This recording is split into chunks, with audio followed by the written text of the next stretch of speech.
애터미 회원 여러분 안녕하십니까? 국경 없는 글로벌 경쟁 시대에 여러 가지로 수고가 많습니다.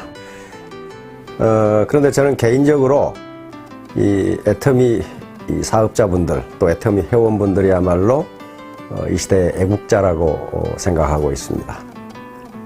그럼 뭐가 애국자냐? 애국자는 열심히 일해서 정의로운 방법으로 열심히 일해서 많은 세금을 내는 사람들이 가장 애국자라고 생각합니다.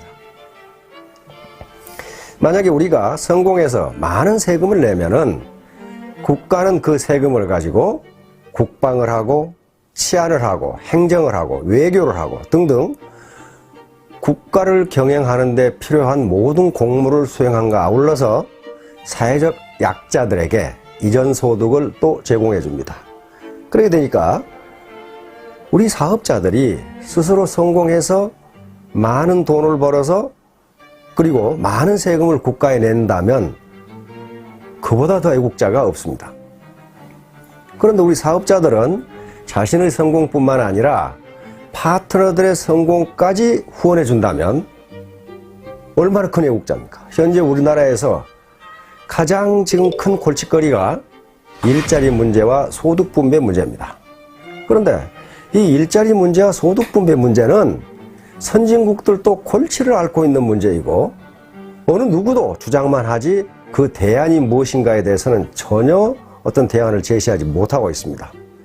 그런데 바로 이 애터미 사업은 작은 자본으로 많은 일자리를 창출하고 그리고 많은 사업자들에게 소득을 이전해 줌으로써 또는 소득을 분배해 줌으로써 또 많은 세금을 내게 됨으로써 국가에 충성하고 그 다음에 애국하고 있는 길입니다.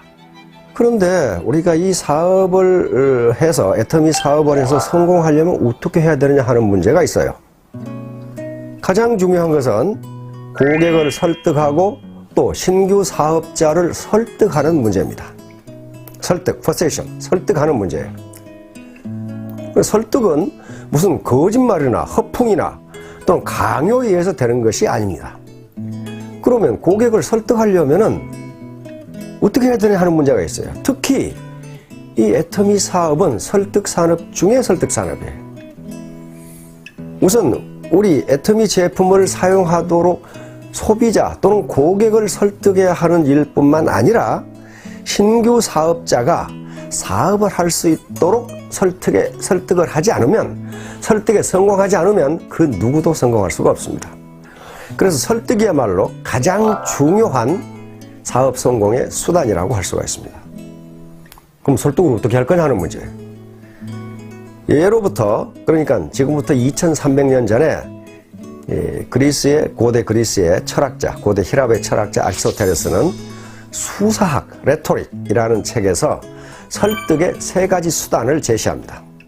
그 세 가지 요소라는 게 뭐냐면은 첫째가 로고스라고 하는 겁니다. 로고스는 오늘날 영어에서 로직, 논리라는 말의 어원입니다. 그러니까 설득을 하기 위해서는 첫째, 논리적 설명력을 갖춰야 된다는 거예요. 논리적 설명력. 논리적 설명력이라는 이 말 속에는 두 가지 뜻이 있습니다. 하나는 상대를 설득하기 위해서 자기가 사용하는, 설득자가 사용하는 단어, 다시 말하면 용어가 명확해야 된다는 것이고, 두 번째는 동원한 용어가 문법 구조에 맞도록 되어 있어야 된다는 거예요. 아무리 좋은 용어를 동원해도 주어, 동사, 목적어, 보어가 맞지 않으면 도대체 무슨 말을 하는지 모르기 때문에 설득이 되지 않는다는 거예요. 그러면 예를 들어 해모힘을 복용하도록 설득하려면은 해모힘의 가장 핵심적인 내용을 알고 있어야 되고 그것을 논리에 맞게 우리 말 구조에 맞게 설명할 수 있어야 된다는 거예요. 이게 로직입니다. 이게 소위 로고스라고 하는 거예요. 그러면 이 로고스, 논리적 설득력을 향상시킬 수 있는 방법은 뭘까? 그건 왕도가 없습니다. 강의를 듣고 많은 세미나에 참석하고 파트너와 스폰서가 서로 대화를 통해서 정보를 주고받고 그리고 가만히 듣고 있어서는 안 되고 휴대폰이나 또는 노트에 그 중요한 내용을 기록하는 습관을 가지는 게 중요합니다. 그런데 세 가지 요소 중에서 아리스토텔레스는 이 논리, 다시 말하면 로고스가 차지하는 비중이 10%라고 이야기합니다. 두 번째는 아무리 논리적으로 설득을 해도 인간은 감정 또는 감성의 동물이기 때문에 감성을 자극하지 않으면 설득이 되지 않는다는 거예요. 그 두 번째가 파토스라고 하는 겁니다. 파토스는 감성적 호소력입니다. 감성적 호소력. 이 감성적 호소력을 기르려면은 현재 자기가 지금 설득하려고 하는 사람의 말을 들어야 됩니다. 다시 말하면 자기 말만 하는 게 중요한 게 아니고 상대방의 말을 경청해야 돼요. 그래야만 상대방이 지금 어떤 기분 상태인지를 알 수가 있다는 거예요.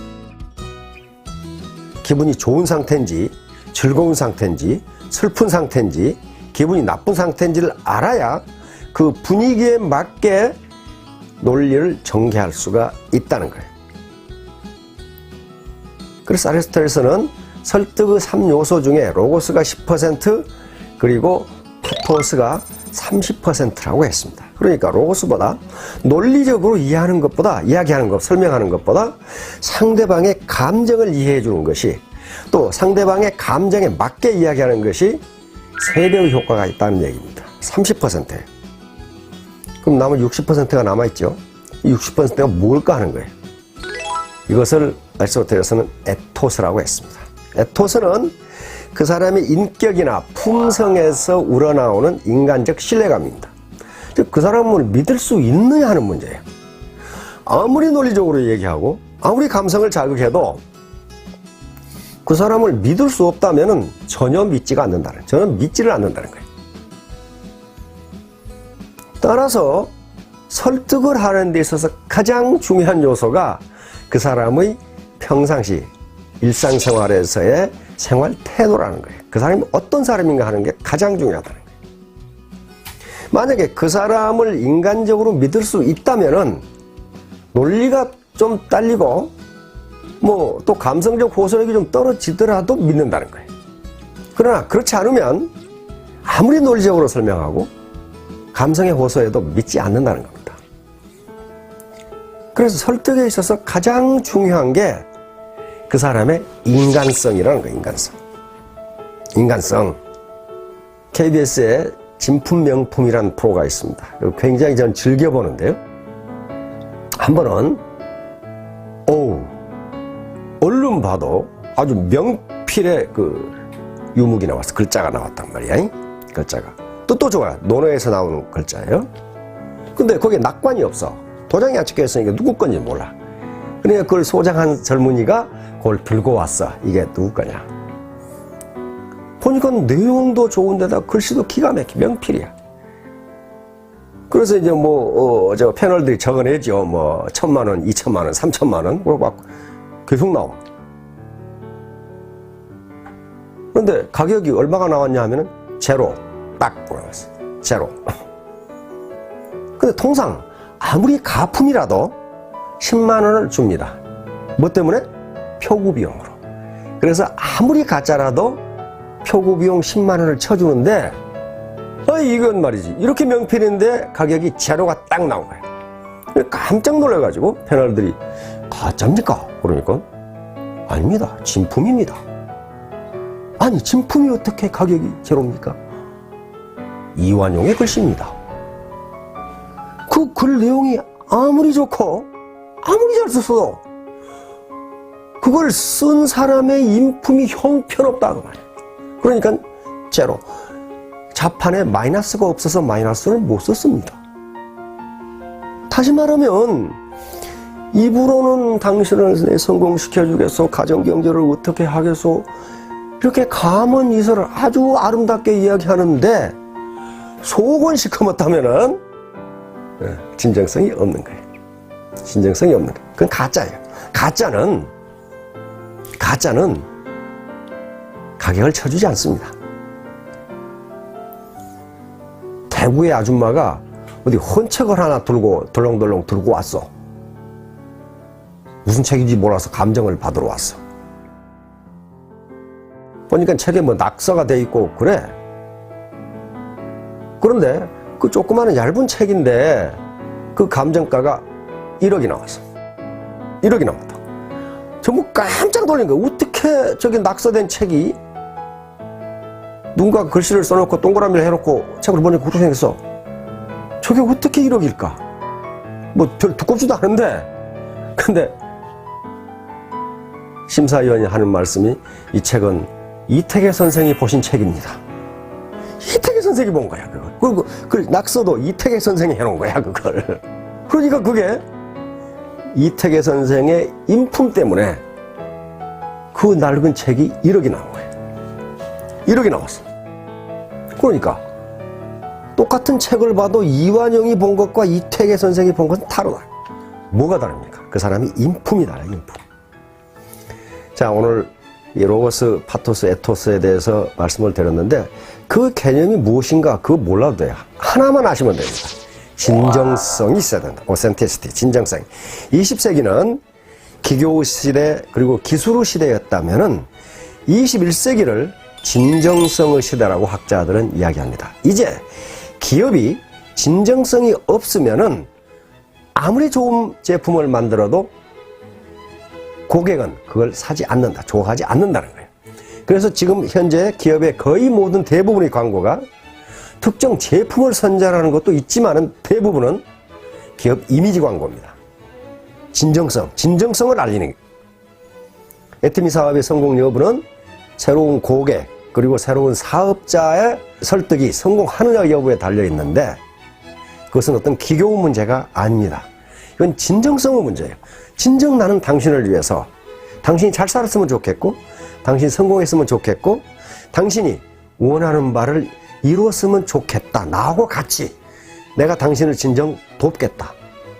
요게 눈을 통해서 말을 할 때, 다시 말하면 입이 아니라 눈을 통해서 자신의 온몸에서 풍겨나오는 요것을 학자들은 표정이라고 그랬습니다.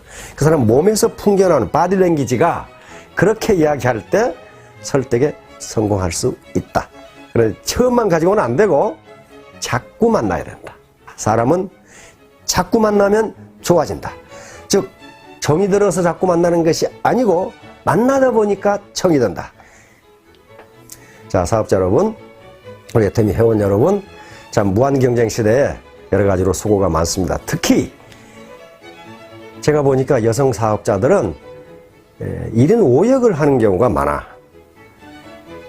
집안일 해야지, 시부모 봉양해야지, 맨날 투덜대는 남편 밤낮으로 달래야지, 애들 돌봐야지, 그리고 파트너 돌봐야지.